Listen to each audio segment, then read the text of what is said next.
স্বৈরাচারকে বিদায় করার পর আমরা আজ স্বাধীনভাবে কথা বলতে পারছি, এমন মন্তব্য করেছেন বিএনপির চেয়ারপারসনের উপদেষ্টা সাবেক এমপি ও বীর মুক্তিযোদ্ধা অধ্যাপক মোহাম্মদ শাহজাহান মিয়া।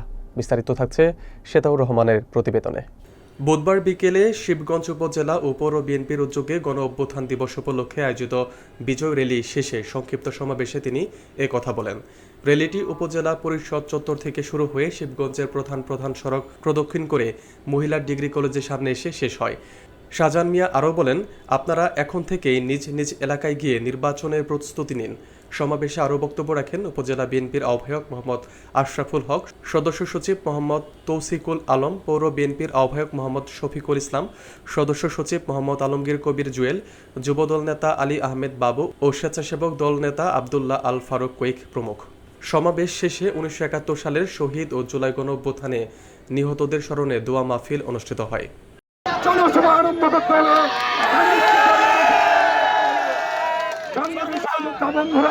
এই 5ই আগস্টে আপনারা জানেন এই স্বৈরাচার মুক্ত হয়েছি। আমরা আজকে কথা বলতে পারছি এই স্বৈরাচারকে বিদায় করার পরে। কাজে আমি বক্তব্য করব না, ইনশাল্লাহ সামনের দিনে আর আপনারা শহীদদের প্রতি ইনশাল্লাহ আমরা সবার মাগফিরাত কামনা করছি এবং মহান করুণাময় আল্লাহ তাআলার কাছে প্রার্থনা করছি, আল্লাহ যেন তাদেরকে বেহেশতবাসী করেন। আল্লাহর কাছে প্রার্থনা জানিয়ে প্রিয় ভাইরা আমার, আপনাদের আজ অত্যন্ত কষ্ট করে এখানে এসেছেন, এই জন্য আপনাদের সবাইকে আমি ধন্যবাদ জানাচ্ছি। এবং এখন থেকে আপনারা নিজ নিজ এলাকায় যে আপনারা কাজ আরম্ভ করেন ইনশাল্লাহ। আমি পর্যায়ক্রমে অনেক ইউনিয়নে গেছি, আমি ইউনিয়নে ঘুরতে থাকবো।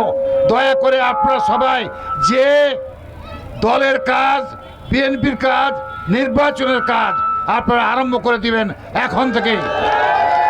আপনারা সবাই কথা দেন আমাকে, আপনারা কেউ বসে থাকবেন না, হাত তুলে দেখান আপনারা সবাই কাজ করবেন।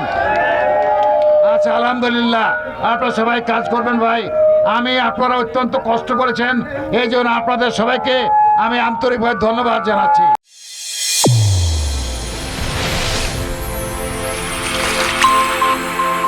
চ্যানেল A1 হৃদয় রেসপন্স।